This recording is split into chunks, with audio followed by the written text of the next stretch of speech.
Good morning and welcome to Dashboard Dissections Cosmetic Surgery Edition. Today is a Monday and I'm headed up on our long drive to Hopkinsville. Also, I'm sorry that last week I didn't get an episode out. I have a med student, and because I drive around so much, I usually offer to bring her with me or him. It just happens to be a her right now.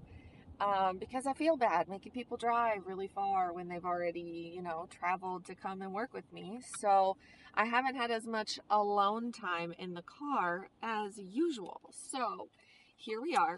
And holy crap. Okay, I'm at a stoplight, so everyone calm down. But holy crap. So I got my Dunkin'. I ordered the large, but they didn't have any cups. So my new best friend said, well, sweetie, I just gave you 2 mediums. And that, I think, is the best thing that's ever happened to me on a Monday. I gotta be honest. I mean, that girl, Alicia is her name, at Dunkin' on Rosa Parks Boulevard here in Nashville, Tennessee, is, sorry everyone, my new best friend. I love her. She wants me to have a good Monday, and she is supporting me on my way to do it. So here's to the caffeine high that Alicia has given me. So good.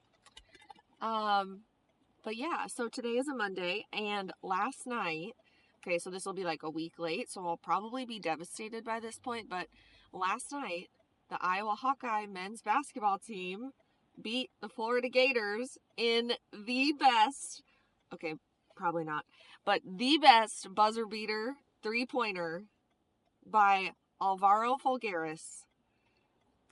It was so good. They won 73-72. And it was amazing. Whew, what a game.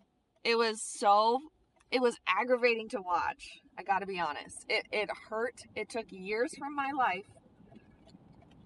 But that's okay. We made it back. We knocked off the reigning champ, the #1 seed, Florida Gators. Chomp that. Oh, it was so fun. Woo, what a good night. Today we're back to reality, and this weekend the weather was freaking gorgeous here in Nashville. It was so beautiful. It was like summer basically. During the day it was like 70-80 degrees.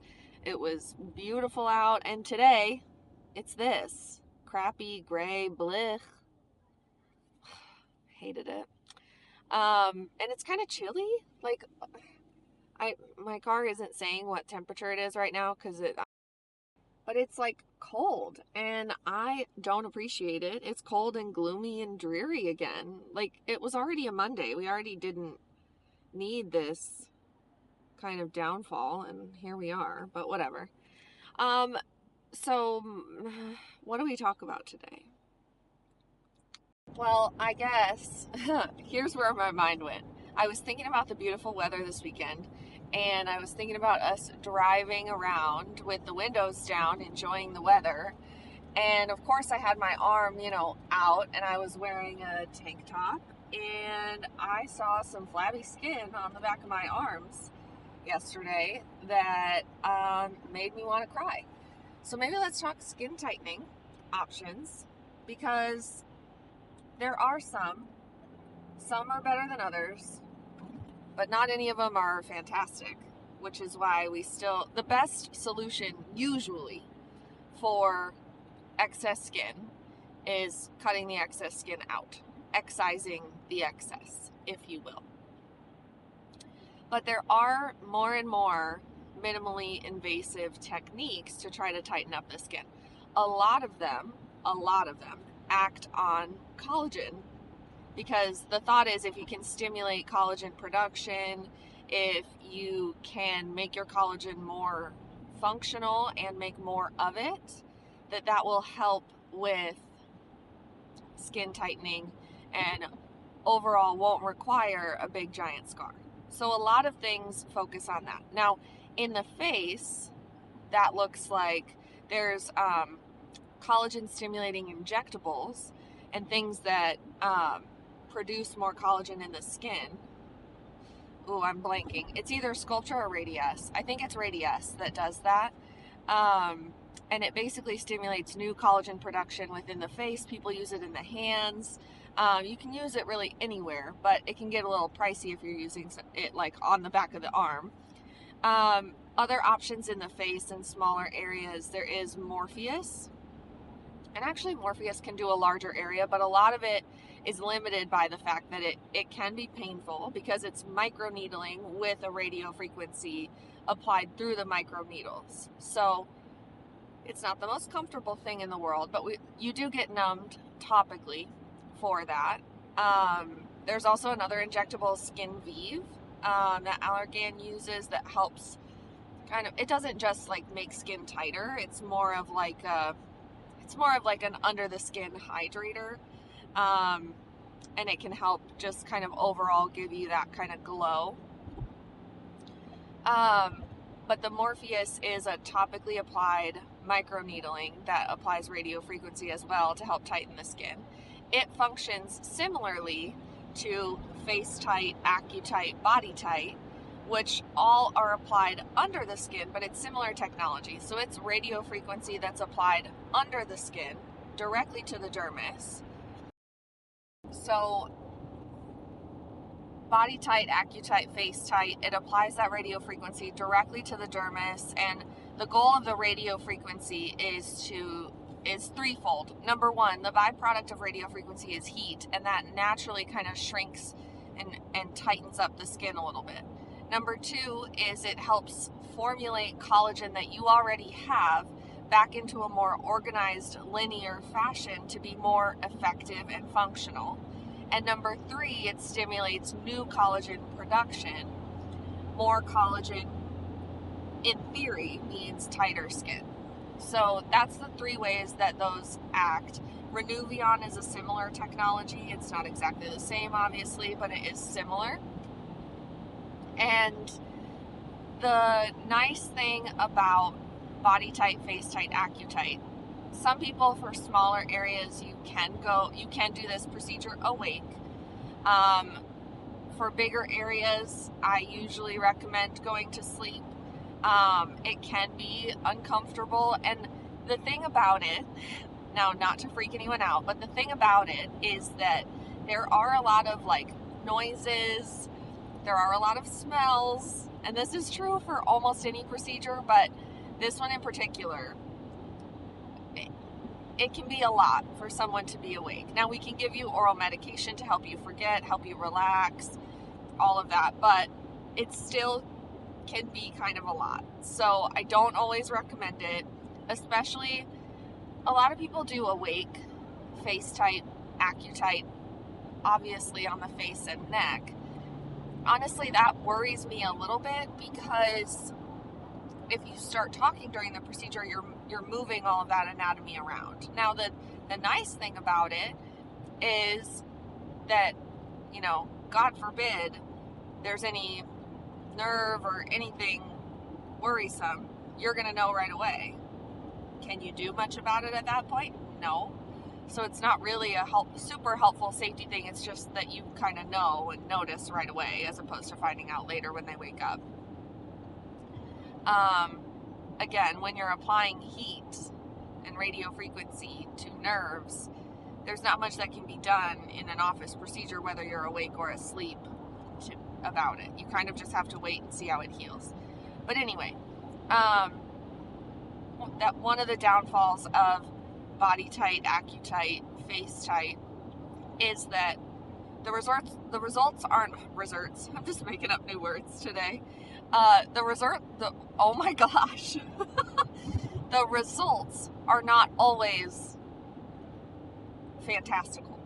The results can be a little more subtle, and they do take a long time to show up. Creating new collagen takes time. Reformulating collagen back into a linear fashion takes time. The nice thing about Body Tight, Face Tight, AccuTight is that you don't have to do multiple procedures to get a result. It's kind of a one and done. Do you need to repeat it in maybe 5, 10, 15 years? Yeah, you might have to. But something like a Morpheus that's topically applied, usually you need to do 3 to 6 treatments depending on the area, depending on your skin type. in order to actually see a result. So it's a lot more of a time investment in that sense. Financially, it can be, it can be similar with Morpheus versus one of the tight procedures. So it just depends on the area, the number of treatments recommended, etc. So, it's just another one of those things where there's benefits and risks and pros and cons, like there is to everything. And it's really a personalized decision on what works best for you. Now, the other thing about any of the tights or Renuvion is that probe that goes under the skin is usually not very rigid. It's usually very flimsy.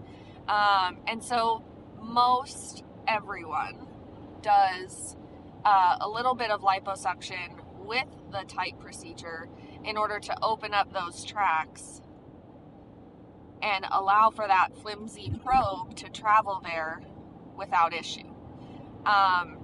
So you'll get some liposuction with that procedure. Now, that being said, sometimes removal of the fat can make excess skin worse. Because my analogy for it is basically like cantaloupe halves. So you cut a cantaloupe in half, you leave all of the seeds and the stuffings in the middle, and you put, oh my gosh, pause.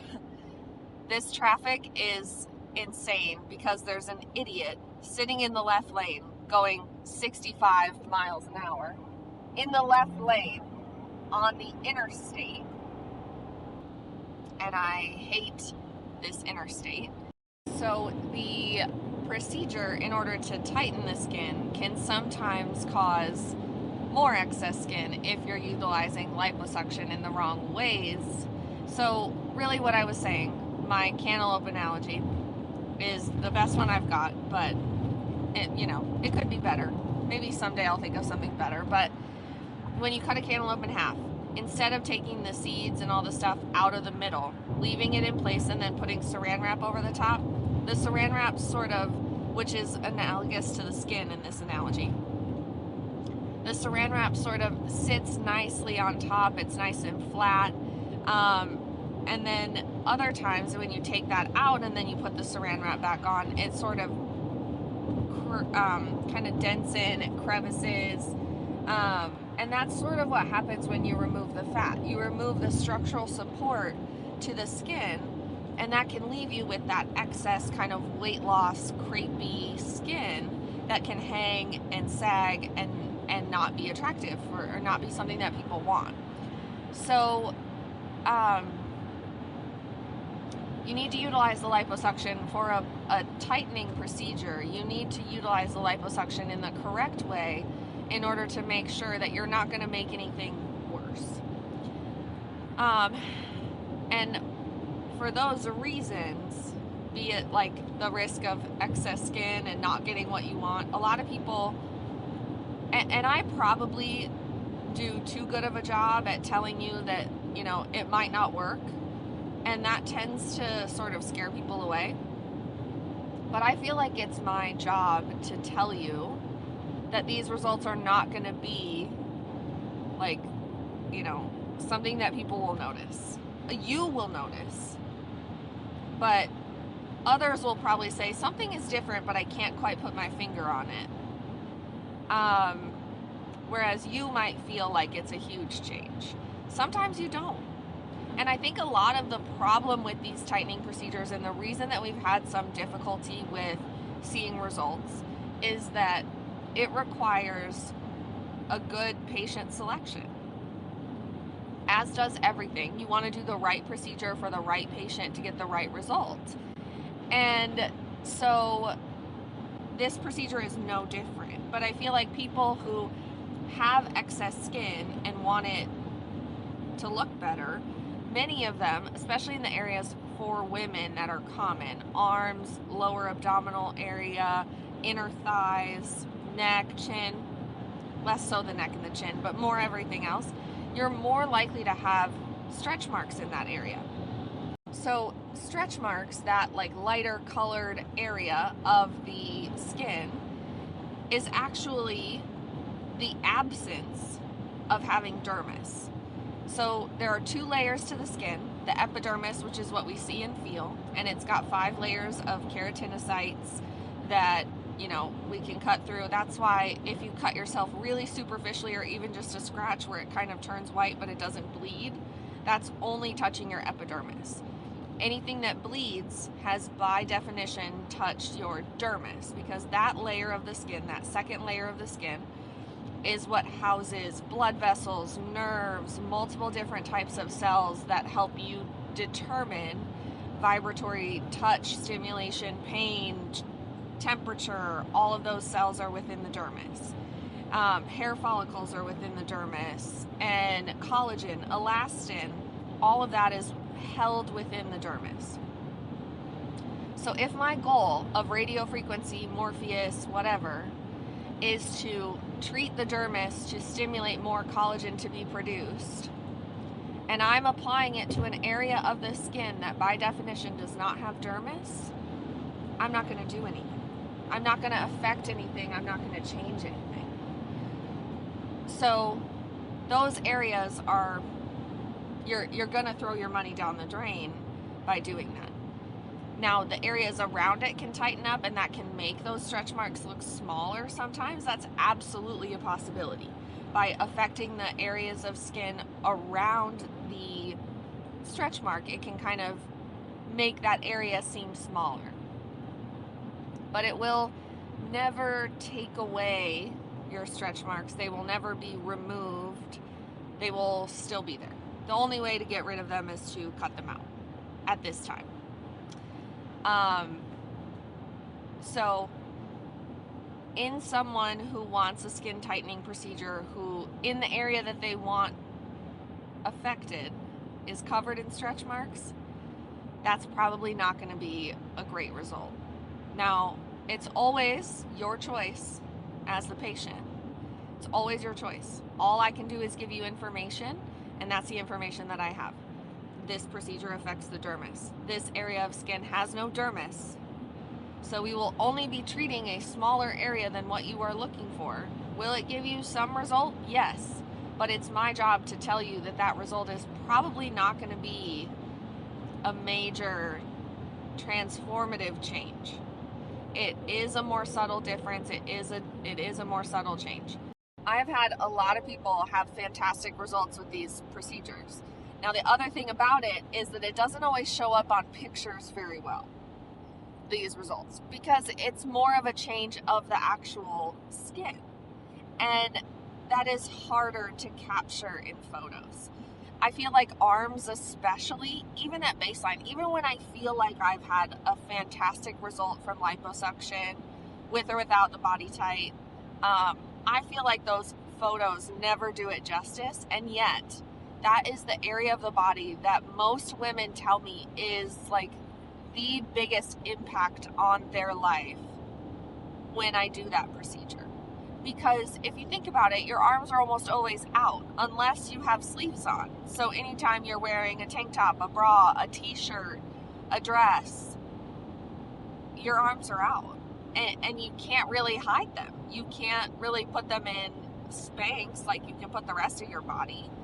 And so that area tends to be an extremely big change for a lot of women who struggle with that area, even if that doesn't show up in the photos. So I usually tell patients that too, because they'll want to see, people love seeing before and afters, and I totally agree. That's an important part of any consultation.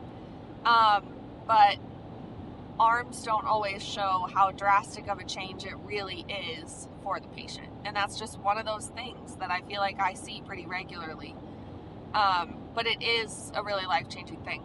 Now, a lot of times patients will come in to see me for liposuction, and I will talk to them about doing body tight at the same time, or face tight if I'm doing the chin.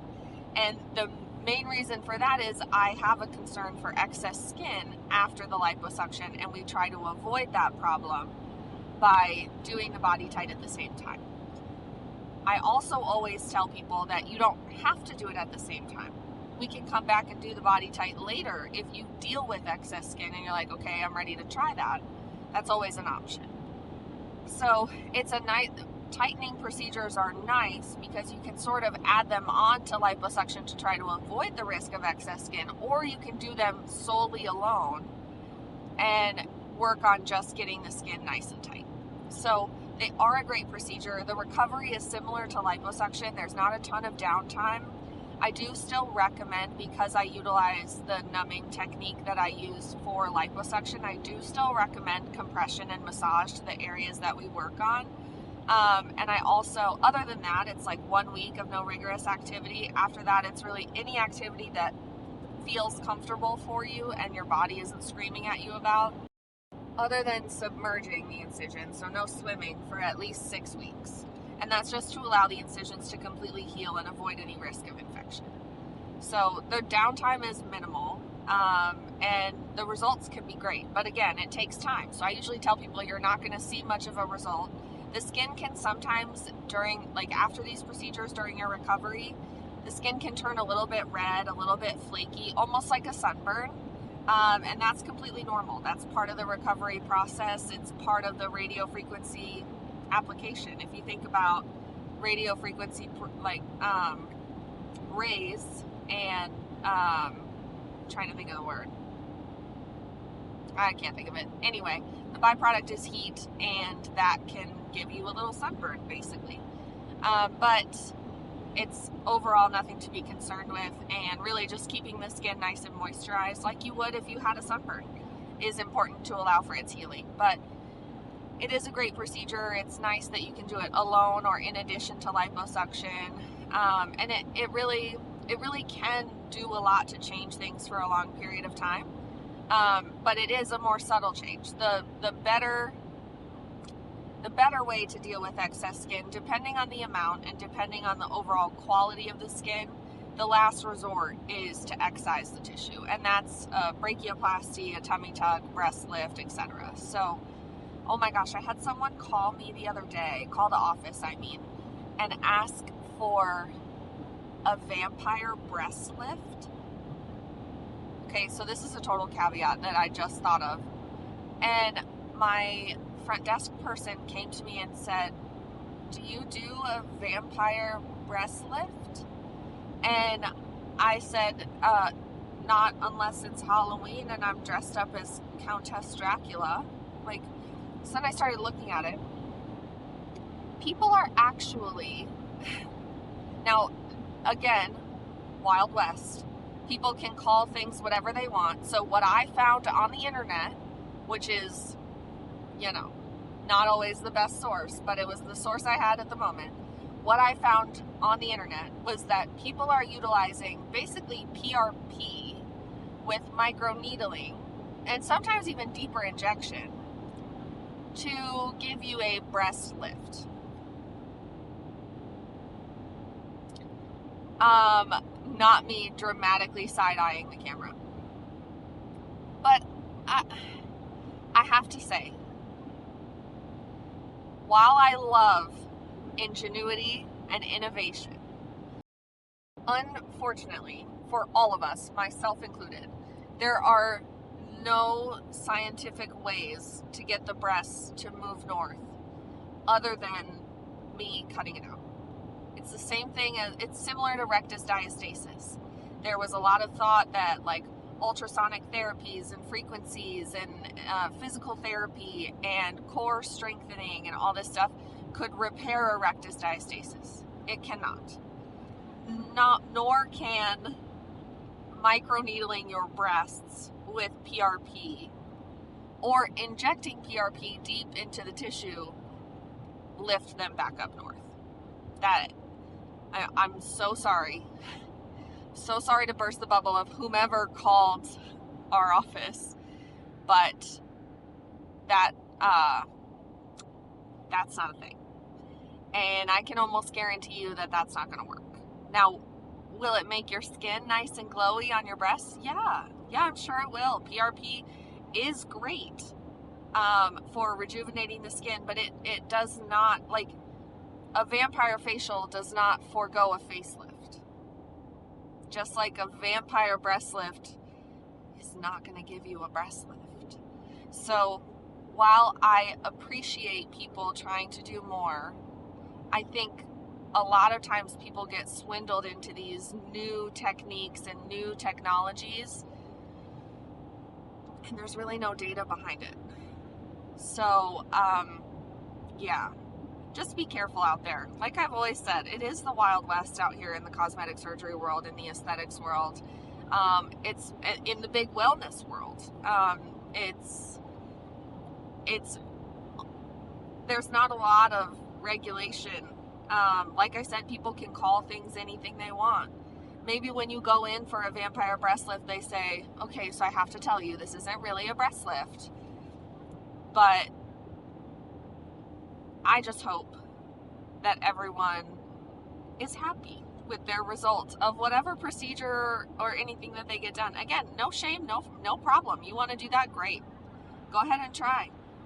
I'm just sorry because you're probably throwing your money down the drain unless your goal is to have beautiful breast skin, which that's fine. If that's your goal, great. That's going to help. That totally will help. But it most certainly is not going to bring your breast any further north. Definitely not going to do that. So that's my hot take. That phone call. I was just like, I don't even know how to respond to this. Pretty much everything that I do all started with kind of a wild and crazy idea. So, I mean, I guess you got to try it. But I think people also need to be realistic and educated about what the reality of the expected results are going to be. Because I'd be pretty mad if I spent a significant amount of money expecting a breast lift and didn't really get what I wanted. So, I understand that. I'm a consumer too. So, you know. Yeah. So, that's skin tightening in a nutshell. So I do quite a bit, and like I said, there are a ton of different technologies. The one that I use in my office is the InMode Body Tight, Face Tight, AccuTight, and Morpheus. So that's the one I'm most familiar with, but I know that there are a ton of different technologies. Many of them function the exact same way. I know they all say it's their specific technology, but overall it's the same. It's the same principles, it's the same application, so there's just some slight nuance between them all, which I think is, pretty common in every industry. It's just like you go buy a French fry at McDonald's and you go buy a French fry at Arby's. They're, one's straight and one's curly, but they're both potatoes, Man, curly fries sound good. Maybe I'm gonna have to get some curly fries today. I love some Arby's curly fries. Okay, so here I am. I'm one of the people that goes to Arby's. I don't really get the sandwiches, but I'll go hard on some curly fries. They are, so yummy. Don't even have to dip them in anything. Don't even have to dip them. Yeah, pretty good. So that's that on skin tightening and curly fries. So I will stop rambling about it. And I guess I will see y'all next week. Have a wonderful week, and we out.